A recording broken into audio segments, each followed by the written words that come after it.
Happy Lord's Day po sa inyong lahat. Isang mapagpalang umaga po sa inyo at ngayon po ay magpapatuloy tayo sa series ng Hebrews kung saan ang pamagat ay si Kristo higit sa lahat. So, nung nakaraang linggo ay, I believe ay pinreach ni Pastor Marlon. Tama ba? Si Pastor Marlon nung nakaraang linggo ang nag-preach ng first part ng Hebrews chapter 1. So, ngayon po ay papatuloy tayo sa verses 4 hanggang 14.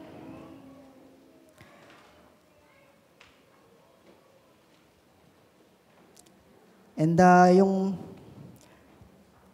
yung ating pong text ay maraming reference or quotes from the Old Testament. Karamihan nasa Psalms o nasa awit. At binabalik ng author ng Hebrews yung mga tao, yung mga bumabasa ng Hebrews dun sa dating panahon, para i-reference yung katotohanan na gusto niyang sabihin dun sa mga tao na namumuhay sa New Testament. And minsan napapaisip ako, parang ang masarap balikan or parang in extreme, parang masarap mabuhay siguro nung panahon ng mga Israelita. Na parang masarap isipin kung nandun tayo dun sa panahon ng Old Testament na nakikita natin ng personal yung mga miracles na ginagawa ng Diyos. At nakita natin mismo yung Ark of the Covenant. At nakita natin kung paano sumamba yung mga Israelita sa tolda o sa tent, or kung tayo ay kasama doon, we experience that worship service na nasa tolda or may harang sa gitna at nandun yung Ark of the Covenant. At yung mga panahon na naririnig yung mga salita o yung mga boses ng mga anghel, di ba? Nung mga panahon na to, yung angels nagsasalita sa tao. At naririnig din nila, at kung nandun tayo sa panahon na yon, ay maririnig din natin yung mga salita ng mga prophets, yung mga prophecies nila. Yung mga propeta na nagsasalita, yung mga angels na nagsasalita bilang mensahero ng Diyos. Sumagi rin ba sa isip niyo na parang sarap yata na ma-experience yung kanilang worship service, yung kanilang ginagawa, yung kanilang na-experience. So minsan naisip ko yung parang mas okay. Parang mas okay yung ganon.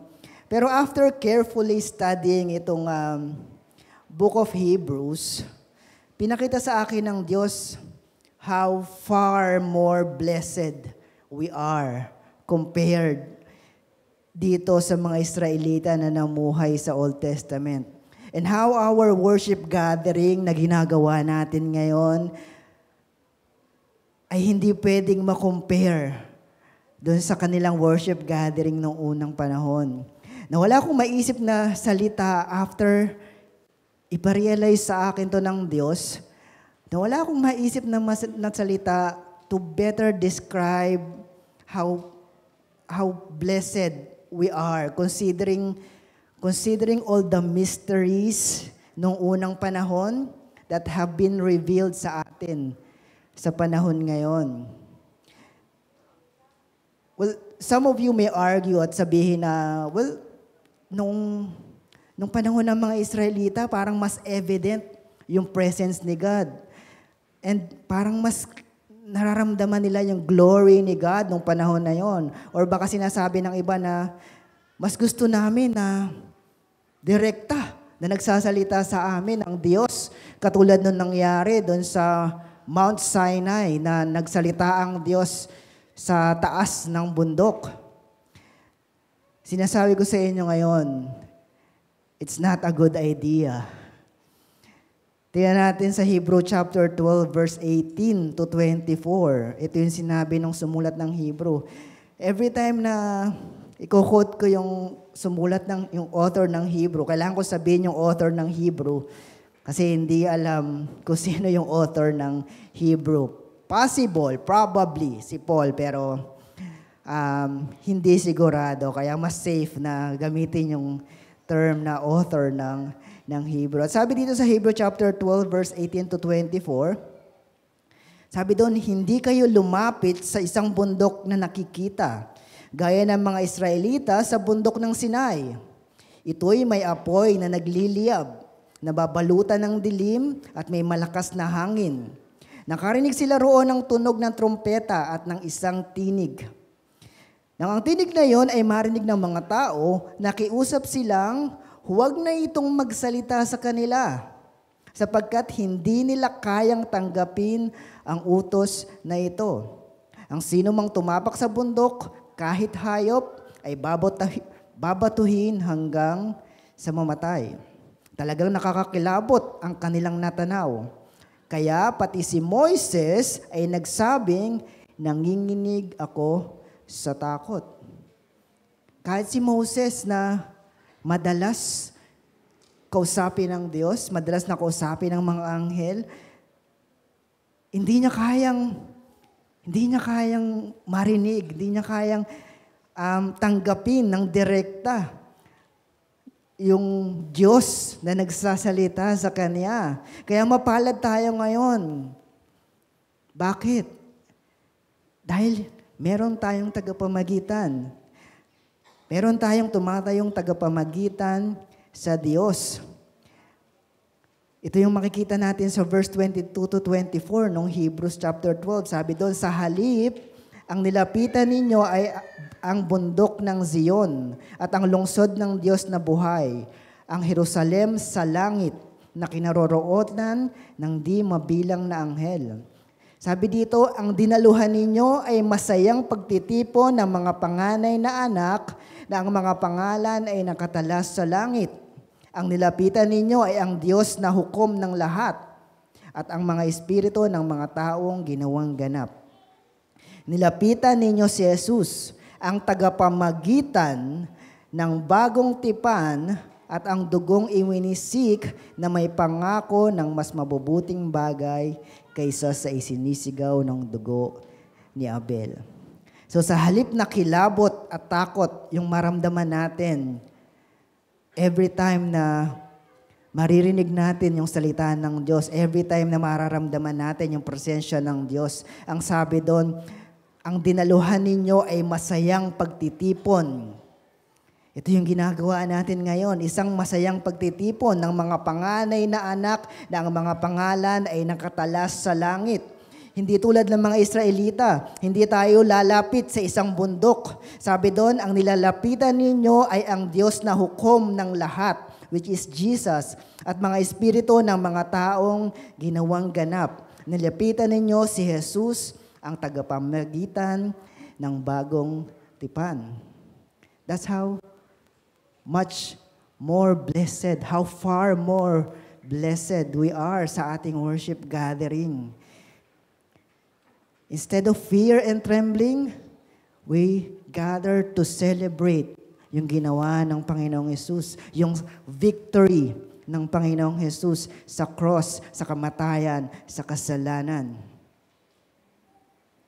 At sabi pa dun sa huli, dun sa Hebrews chapter 12, verse 22 to 24, sabi doon, at ang dugong iwinisik na may pangako ng mas mabubuting bagay kaysa sa isinisigaw ng dugo ni Abel.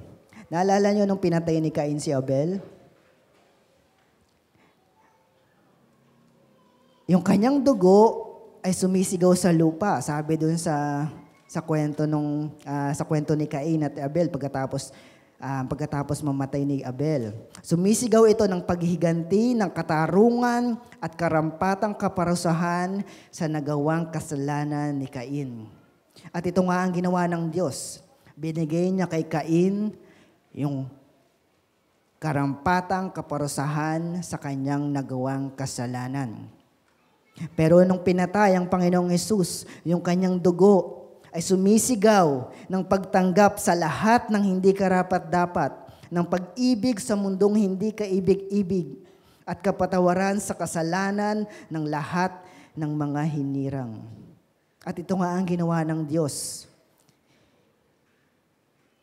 Yung sigaw ng dugo ng Panginoong Hesus ay ibinigay ng Diyos. Ibinigay niya ang kanyang kapatawaran sa ating mga makasalanan. Kaya ngayon, mga kapatid, sa ating pagsamba, alalahanin natin kung gaano tayo pinagpala ng Diyos. At yung malaking sakripisyo ng ating Panginoong Hesus para tayo ay magkaroon ng kalayaang sumamba at marinig yung kanyang salita nang hindi kailangang manginig sa takot. Let's pray.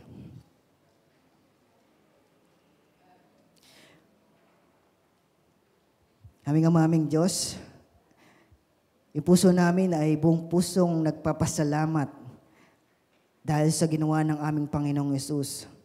At dahil dito ay magkaroon kami ng kalayaan na gawin yung aming ginagawa ngayong araw na ito. Yung lumapit sa iyo, yung sumamba sa iyo, yung marinig yung mga salita at papurihan ka. Ama, salamat. Salamat sa ginawa ng Panginoong Hesus. Ama, dalangin namin na kayo yung patuloy na sumama sa amin ngayong oras na ito. Patuloy mong busugin yung puso namin ng mga salita mo. Pawiin yung uhaw ng puso namin na naghahanap ng kapayapaan, ng pagtanggap, naghahanap ng kapatawaran sa pamamagitan lamang ng iyong mga salita. Ama, kayo Panginoon yung gumabay sa amin at patuloy na pagpalain yung araw na ito. Sa pangalan ng aming Panginoong Hesus. Amen. So yung sumulat ng Hebrew, he's trying hard. He's trying very hard to paint the proper picture of Jesus dun sa mga tao.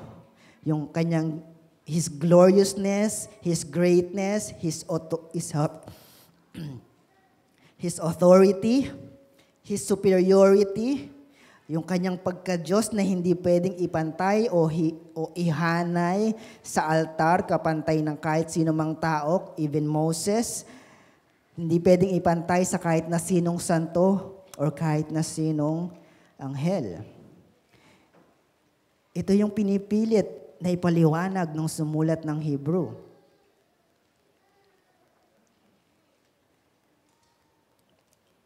Sinisikap niya itong ipaliwanag dahil ito ay napakahalaga para sa lahat ng mananampalataya, para sa lahat ng tagasunod ni Kristo. Una, dahil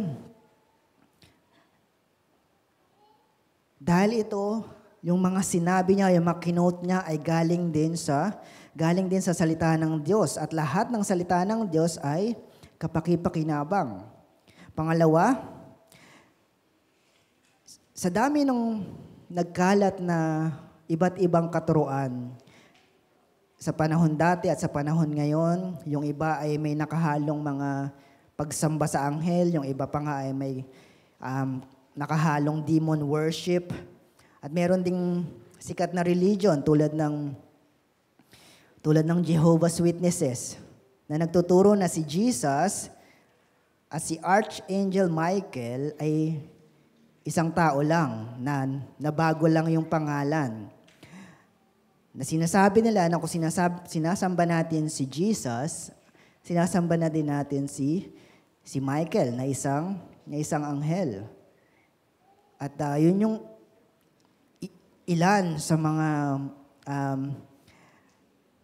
mga katuruan na maaring magpalito sa mga tao at sa mga Kristiyano. At pangatlo, mahalaga na malaman natin itong aral na ito, dahil kung yung mga anghel na amazing and heavenly beings ay hindi maipapantay sa Panginoong Jesus, bakit yung mga bagay na far less amazing at yung mga earthly things ay nagagawa nating ipantay o ipalit sa pwesto ng Panginoong Jesus sa ating puso at sa ating buhay? So sa Hebrews 1, yung comparison of Jesus to angels ay nagtuturo sa atin ng mahalagang katotohanan tungkol sa Panginoong Jesus. We'll talk about 5 points para tayo matulungan sa pag-aaral natin ng Hebrews chapter 1. So 5 points sa ating pag-aaral ng Hebrews chapter 1. So una, ito ay importante o mahalaga in establishing yung superiority and divinity ni Jesus. Nasanay kasi yung mga Hudyo na nagsasalita ang Diyos sa kanila sa pamamagitan ng mga anghel. And yung story ni Jesus, itong Hebrew, ay medyo bago pa. So, malalim pa yung ugat ng kanilang pagiging Hudyo. Mahirap pa itong hugutin. And I believe na mahalaga muna na maipaliwanag ito nung sumulat ng Hebrews sa mga Hudyo na si Jesus ay mas superior kaysa sa mga anghel. Try muna nating maunawaan kung ano ba yung mga anghel. So, lahat kasi ng tao, I believe, ay merong idea kung ano ang isang anghel. Kadalasan, yung idea ng tao ay galing sa kung ano yung napanood nila sa TV or sa isang movie na may anghel na nakaputi. Pero tingnan natin, ang Hebrew word for angel ay malak.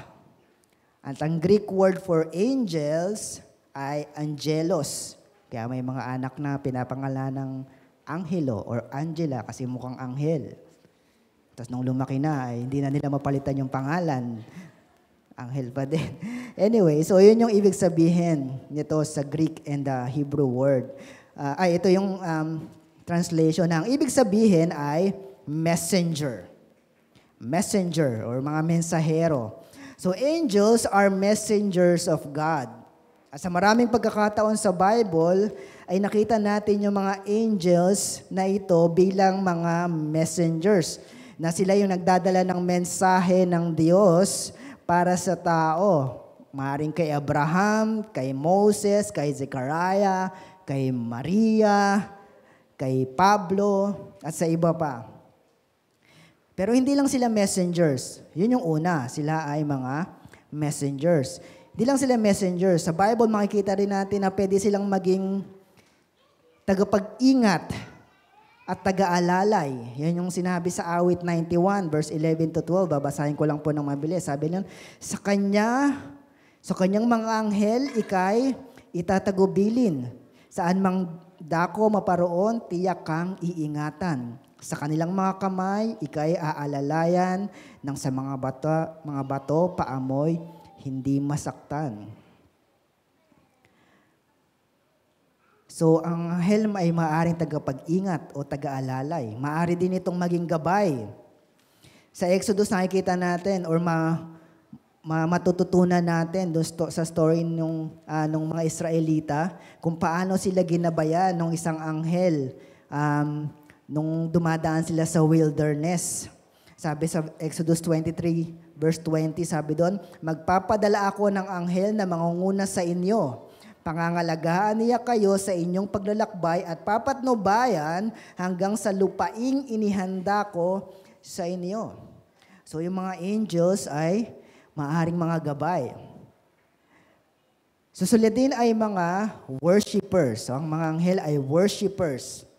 Nung sinabing every knee shall bow and every tongue confess that Jesus Christ is Lord, hindi lang yun para sa tao, para din yun sa mga anghel. Kasama nating luluhod, kasama nating sasamba, at kasama nating magpupuri yung mga anghel sa paanan ng Panginoong Jesus. Tulad ng sinabi sa Pahayag chapter 4, verse 8 to 11, sabi doon, ang bawat isa ay may tig-anim na pakpak. Well, ito yung angel na may tig-anim na pakpak. Yung angel na may tig-anim na pakpak, ito yung seraphim. Naalala niyo kinanta natin kanina? Cherubim and seraphim. So, seraphim, yun yung angel na may anim na pakpak. Yung dalawa nakatakip sa mukha, yung dalawa nakatakip sa paa, at yung isa, ginagamit nila panglipad. So, ang bawat isa na may tig-anim na pakpak at punong-puno ng mga mata sa harap at likod, walang tigil ang kanilang pag-awit araw at gabi. Banal, banal, banal ang Panginoong Diyos ng mga pangyarihan sa lahat na siyang nakaraan, kasalukuyan, at darating. So, angels are also worshipers. Sila din ay maaring maging warriors tulad ni Archangel Michael sa Book of Daniel. At medyo madaming reference doon. Usually sa chapter 10 at sa chapter 12, makikita niyo yung reference ni Archangel Michael. So para sa akin, itong mga anghel or angels are mysterious, awesome, and terrifying heavenly beings. Kaya nga may mga tao na ang tendency ay sambahin sila. Kahit nga si Juan, di ba, doon sa yung sumulat ng Revelation, nung nakita niya yung angel at nung pinakita sa kanya ng anghel yung kanyang mga visions, hindi niya napigil yung sarili niya at yumukod sa anghel, pero sinaway siya nito. That's how glorious yung mga anghel para kay Juan, na hindi niya napigil na lumuhod sa harap ng mga ito. Pero hindi iyon tama, hindi iyon dapat, sabi ng anghel mismo. At yung author ng Hebrews, gusto niyang i-highlight yung supremacy ng Panginoong Jesus over all spiritual beings. Kasama na yung mga anghel, kasama na yung archangels.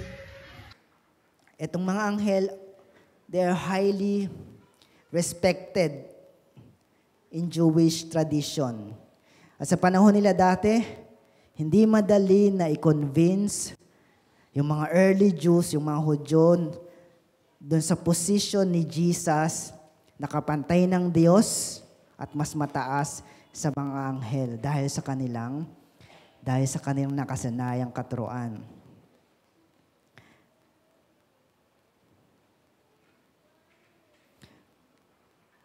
So yan yung una. It's reaffirming or establishing yung superiority ni Jesus and divinity. Ano pangalawa? Mahalaga na pag-aralan natin or matutunan natin yung tinuturo sa atin dito sa Hebrew chapter 1. Dahil ito ay magtuturo sa atin to reaffirm yung unique role ni Jesus sa salvation.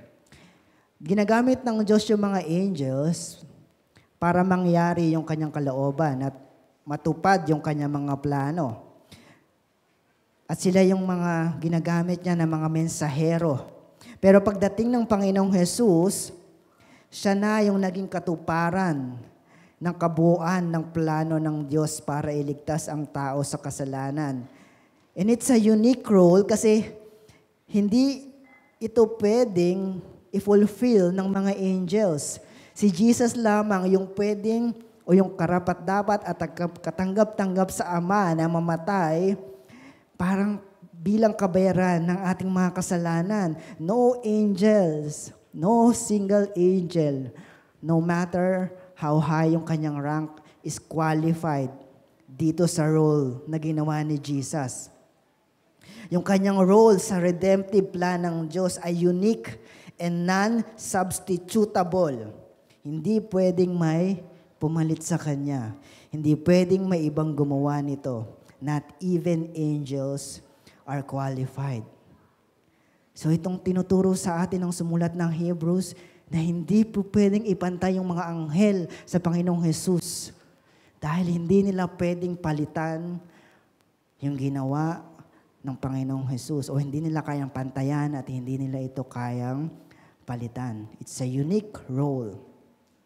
Number 3, ito yung mahalagang pag-aralan because it's a fulfillment of Old Testament prophecy. So mamaya makikita natin yon. Sa text natin, mababasa natin yung mga passages na kinuha sa Old Testament. At ang point ng author dito ay hindi lang to compare Jesus to angels, but also to identify Jesus at tukuyin na siya yung tinutukoy sa mga promises at mga verses na ito mula sa Old Testament. That Jesus fulfilled itong mga messianic prophecies sa Old Testament.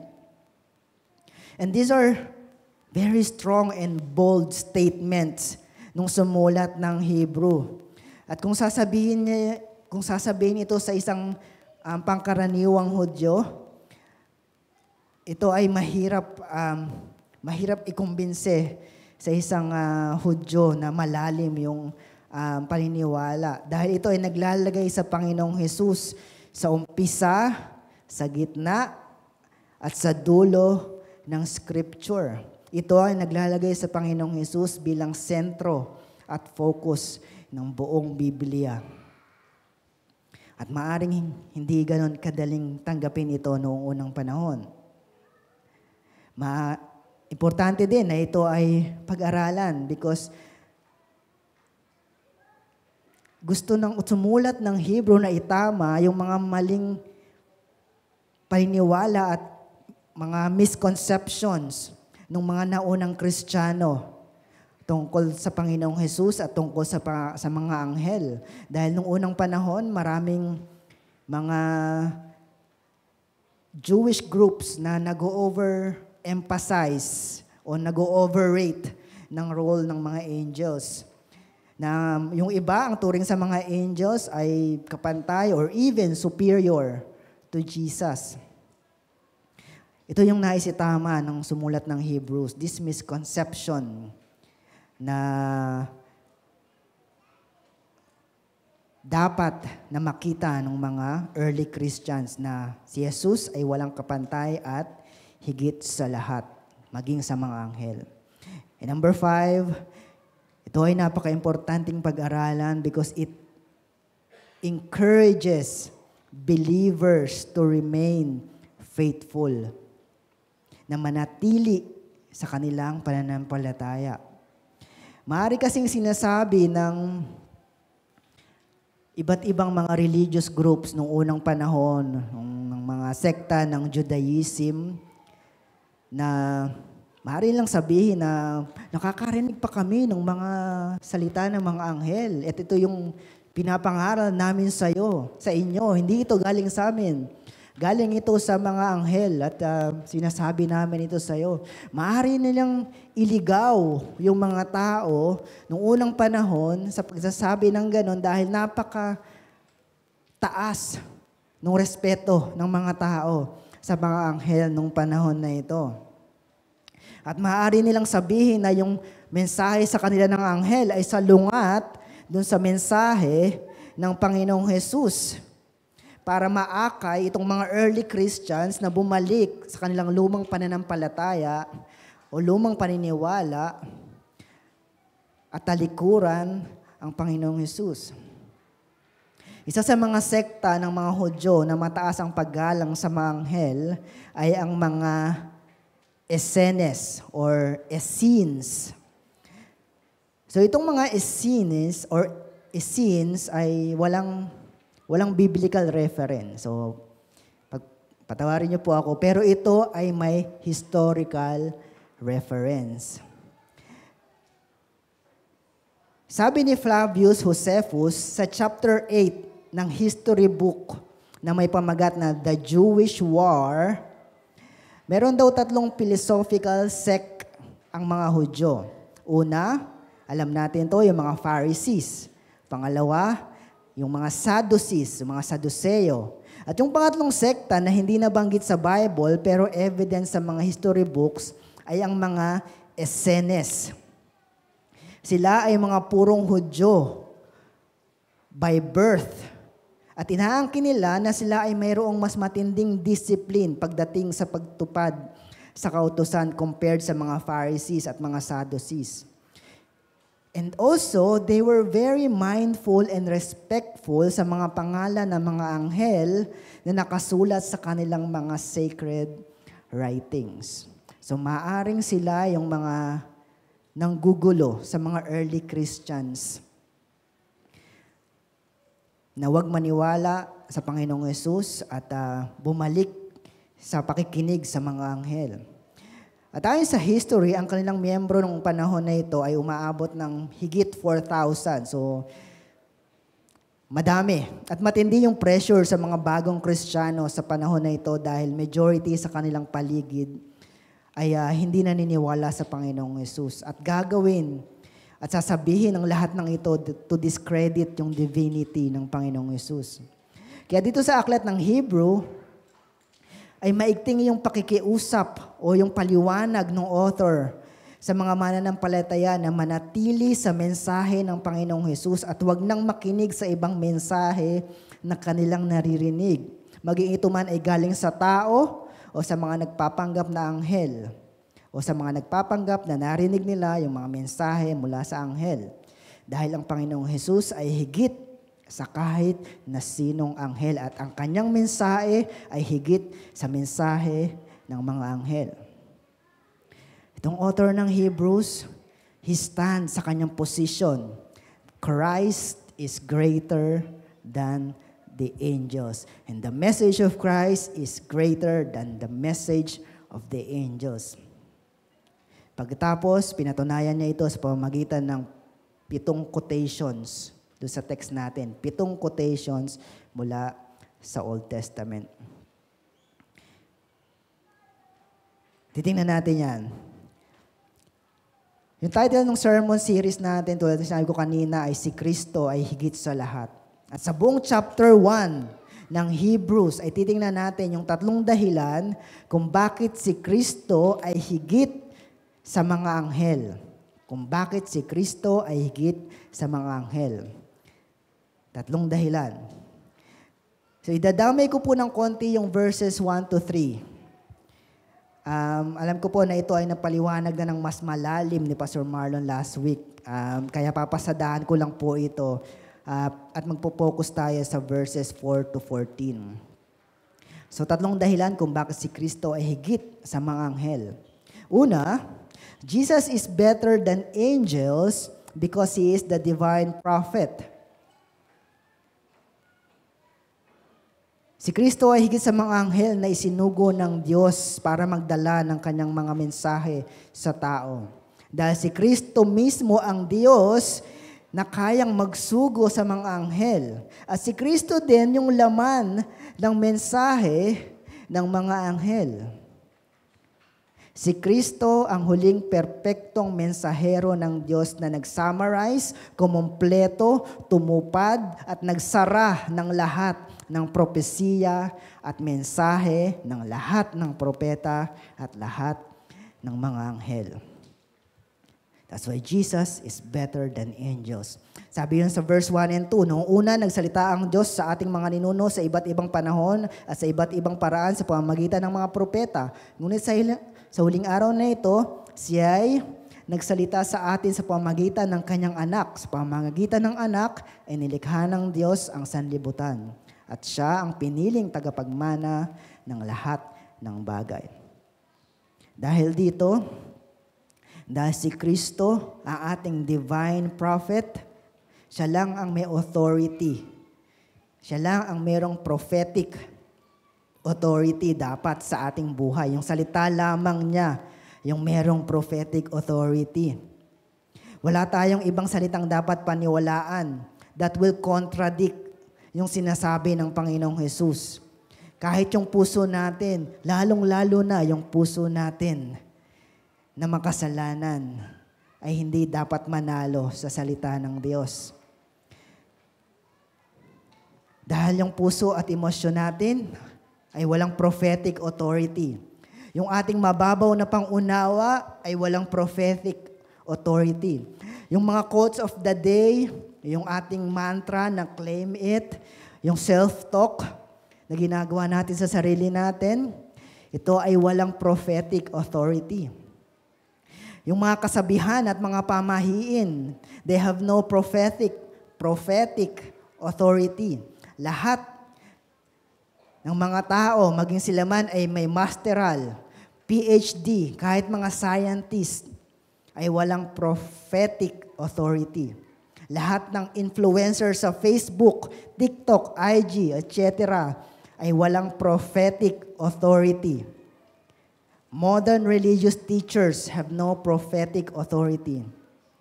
Yung ibang mga church leaders na they claim that they are prophets, tulad ng mga Church of LDS, yung INC leader, maging yung Pope, they have no prophetic authority. Lahat ng sabihin nila, if they contradict yung sinasabi ng Panginoong Jesus, dapat manalo pa din yung salita ng Panginoong Jesus sa ating buhay. Si Kristo ang huling perpektong mensahero at siya yung huling mensahe ng Diyos na nagsasummarize at kumumpleto, tumupad at nagsara ng lahat ng propesiya at mensahe ng lahat ng propeta at mga anghel. Yung kanyang propesiya ng kanyang pagbabalik, yun yung dapat nating paghandaan. Ito yung dapat paghandaan ng mga tagasunod niya dahil si Kristo mismo ang nag-prophesy na siya ay babalik. Jesus is better than angels because He is the divine prophet. Hindi ko sinasabing siya ay prophet dahil hindi angkop sa Kanya yung prophet. He is the divine prophet. Number 2, Jesus is better than angels because He is the divine priest. Hindi lang siya priest, He is the divine priest. Ipinaliwanag ito ng mas malalim nung sumulat sa Hebrew sa mga susunod na chapter, kung paano ang Panginoong Jesus ay ang ating divine priest. Pero pinauna na niya ito sa verses 3 to 4. Sabi doon, nakikita sa anak ang kaluwalhatian ng Diyos. Kung ano ang Diyos ay gayon din ang anak. Siya ang nag-iingat sa sansinukob sa pamamagitan ng kanyang makapangyarihang salita. Pagkatapos niyang linisin tayo sa ating mga kasalanan bilang role ng priest, pagkatapos niyang linisin tayo sa ating mga kasalanan, siya umupo sa kanan ng makapangyarihan doon sa langit. Ang anak ay ginawang higit na dakila kaysa mga anghel tulad ng pangalan na ibinigay sa kanya ng Diyos ay higit sa dakila. Sa English, He is the radiance of the glory of God and the exact imprint of His nature. He upholds the universe by the words of His power. After making purification for sin, He sat down at the right hand of the Majesty on high. Having become as much superior to angels as the name He has inherited is more excellent than theirs. Jesus is greater than angels dahil siya yung nag-iisang divine priest with the exact imprint of God's nature na nag-alay ng kanyang sarili para tayo ay maging malinis sa ating mga kasalanan. Dahil sa ginawa ni Kristo, hindi mo na kailangang ilihim pa yung mga kasalanan na pinatawad na niya. Hindi mo na kailangan tong paghirapan, pagtrabahuhan, o bayaran yung ginawa ni Kristo. Hindi mo na kailangan hanapin yung pagtanggap ng ibang tao dahil tinanggap ka na ni Kristo. Hindi mo na kailangan parusahan yung sarili mo sa mga kasalanang nagawa mo dahil may umako na ng parusa sa lahat ng ito. Lahat ng tao sa mundo is desperate for a qualified priest or qualified mediator or tagapamagitan. Isang tagapamagitan na tatayo sa gitna ng Diyos at ng isang taong makasalanan and make peace. Lahat ng tao sa mundo ay desperate sa isang siguradong buhay na walang hanggan and desperate sa isang buhay na walang alinlangan sa kamatayan. At lahat ito ay kay Kristo lang matatagpuan. Jesus is our divine priest. At maaari nating aminin sa Kanya yung ating kasalanan, kung paano inaamin ng tao sa isang priest yung kanyang kasalanan. Dahil ang Panginoong Jesus ang kayang magpatawad sa kahit na anumang karumihan at kahit na anumang kasalanan.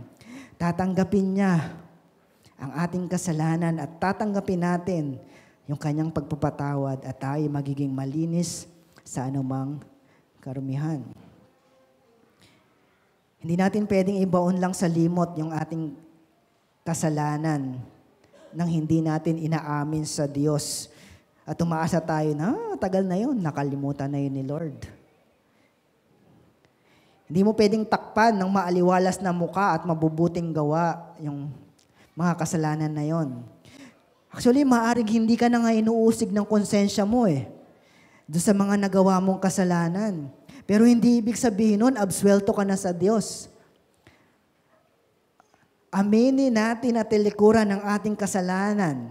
At tandaan natin na ang kasalanan lang na hindi patatawarin ay yung kasalanan na hindi natin pinagsisisihan at hindi natin tinatalikuran. Si Kristo ang inialay at si Kristo din yung nag-alay ng kanyang sarili. Pagkatapos niya tayong linisin sa ating mga kasalanan, sabi doon, siya ay naupo sa kanan ng Diyos, amang makapangyarihan sa lahat. Para, what's the point of that? Ito ay para maghari siya magpakailanman, which takes us to number 3. Jesus is better than angels because He is the divine King. Ito yung malinaw na tema ng buong book of Hebrews. Kung paanong ipinangako ng Diyos sa mga Israelita yung isang bayan para sa kanila. Ipinangako naman ng Diyos sa anak ang mundo na paghaharian niya. Yung author ng Hebrews ay nag-quote ng 7 passages mula sa Old Testament to prove yung supremacy ni Jesus.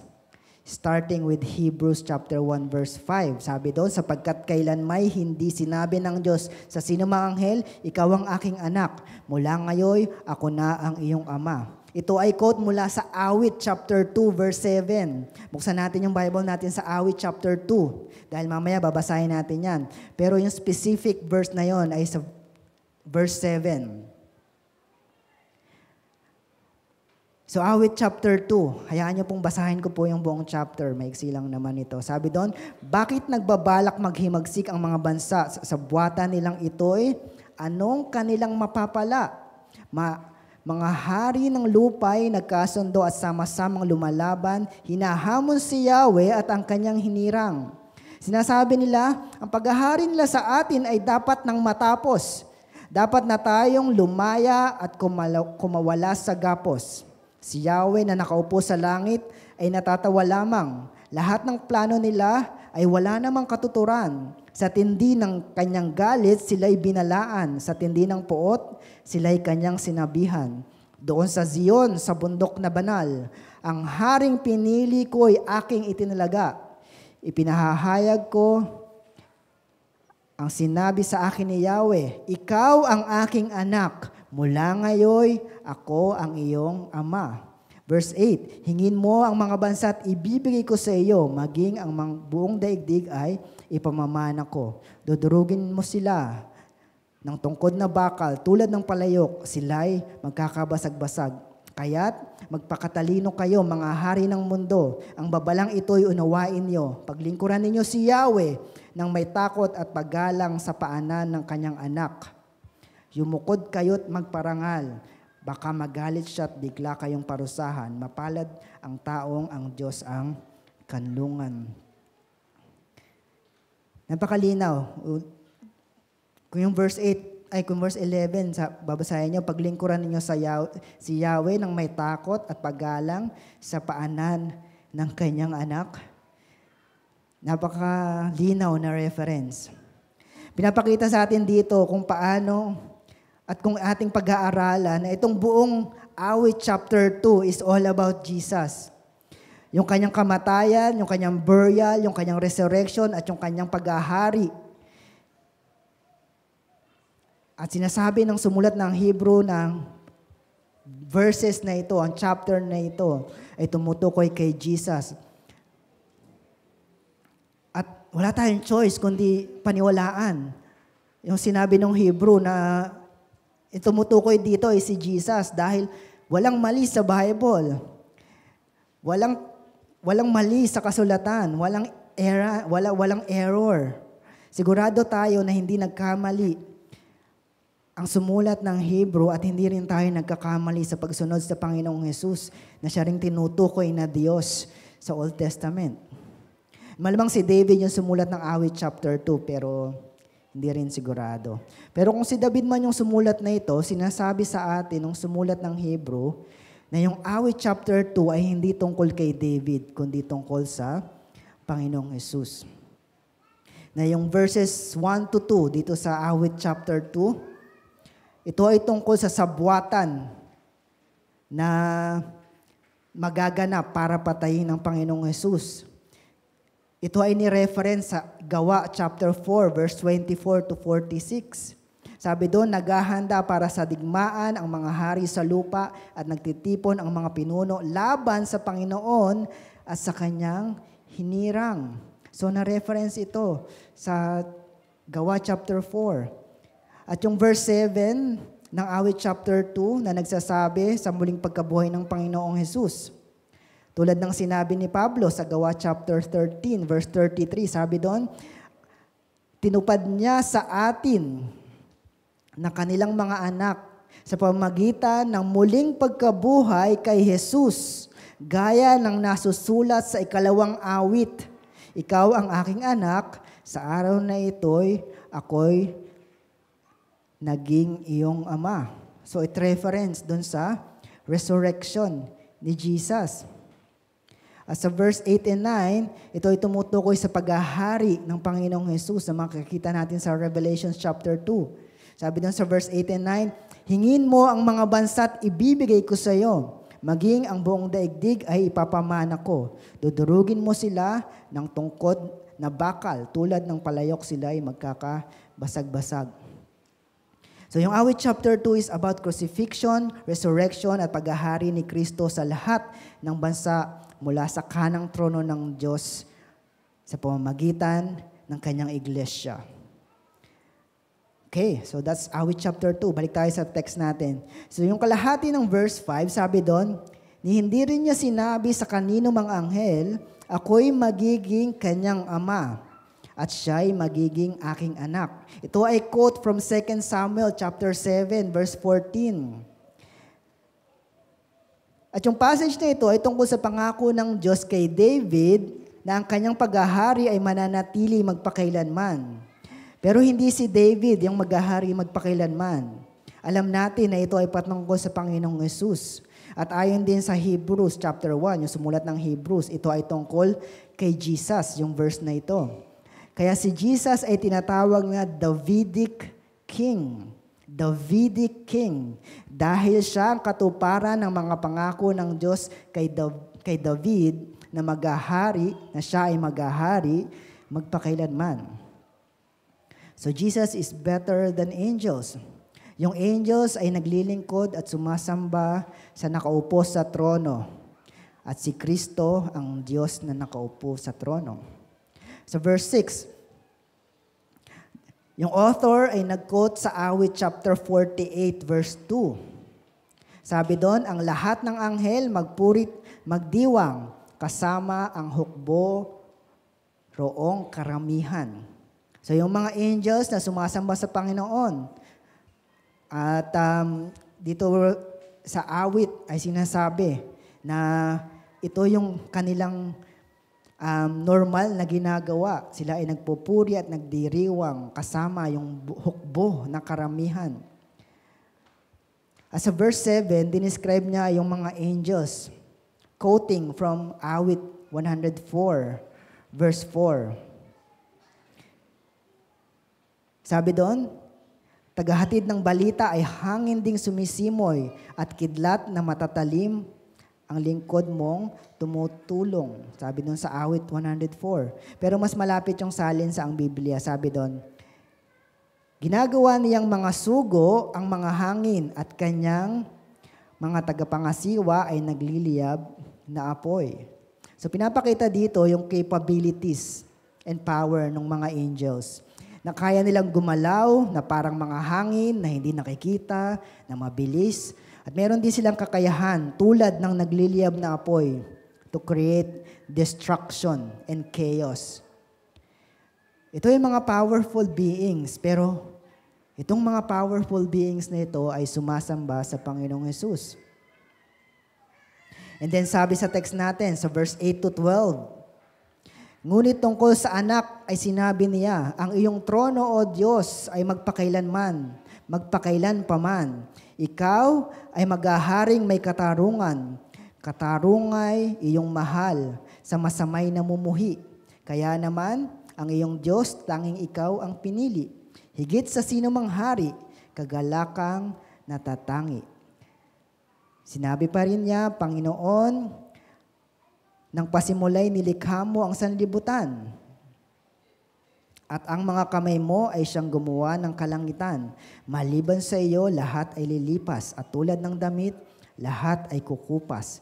At ililigpit mong gaya ng isang balabal at tulad ng damit, siya'y papalitan. Ngunit mananatili ka at hindi magbabago. Walang katapusan ang mga taon mo. So yung verses na ito ay reference or quoted mula sa Awit chapter 45 verse 6 to 7 at Awit 102 verses 25 to 27. It's very inspiring na malaman natin na yung mga nakasulat dito sa Old Testament ay tumutukoy pala kay Jesus. Minsan di natin nare-realize minsan di nga natin alam Pero napaka-inspiring. Kung babasahin mo yung ibang mga verses dito na hindi natin naiisip na ito pala ay tungkol kay Jesus. Pero salamat sa sumulat ng Hebrews dahil yung ilan dito ay naunawaan natin. Mas naunawaan natin na itong mga passages na ito ay tungkol sa Panginoong Hesus. Naging mas malinaw yung katayuan, yung pagka-Diyos ng Panginoong Hesus. Na sinasabi niya na ang Panginoong Hesus ay from creation to revelation to eternity. At mga passages na ito ay hindi ko alam kung paano i-deny ng ibang mga religion na sinasabi na si Jesus ay hindi Diyos. Verse 13, sabi doon, kailan may hindi sinabi ng Diyos sa sinumang anghel, maupo ka sa kanan ko, hanggang lubusan kong mapasuko sa iyo ang mga kaaway mo. Ito ay mula sa Psalm 110 verse 1. Sinabi ni Yahweh sa aking Panginoon, maupo ka sa kanan ko, hanggang lubusan kong mapasuko sa iyo ang mga kaaway mo. Jesus is better than angels dahil kahit kailan, hindi tinawag ni Yahweh na ang aking Panginoon, ang mga anghel. Tulad ng pagtawag niya sa Panginoong Hesus, di ba? Sabi ni Yahweh, sa aking Panginoon, maupo ka sa kanan ko. So the Father is finishing yung inumpisahan ni Jesus. Sabi doon, hanggang lubusan kong mapasuko ang yung mga kaaway. So yung may mga kaaway na tinatapos pa ng Diyos. At si Jesus ay hindi tatayo sa kanyang trono hanggat hindi lubusang napapasuko ng Ama ang lahat ng kaaway ng Panginoong Hesus. At tayong mga tagasunod ng Panginoong Hesus, tayo yung kanyang mga foot soldiers. At ang utos ng hari is to make disciples of all nations. Ang utos ng hari, conquer the world through evangelism and discipleship. Conquer the world and then offer it to Jesus.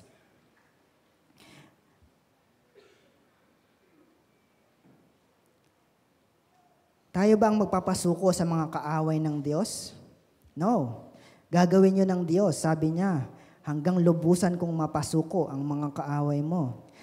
Ang para sa atin, ang sabi ay humayo kayo at gawin ninyong alagad ang lahat ng tao sa lahat ng bansa.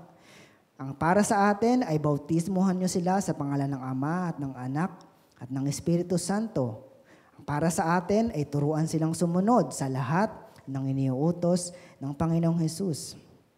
Hindi ito impossible task.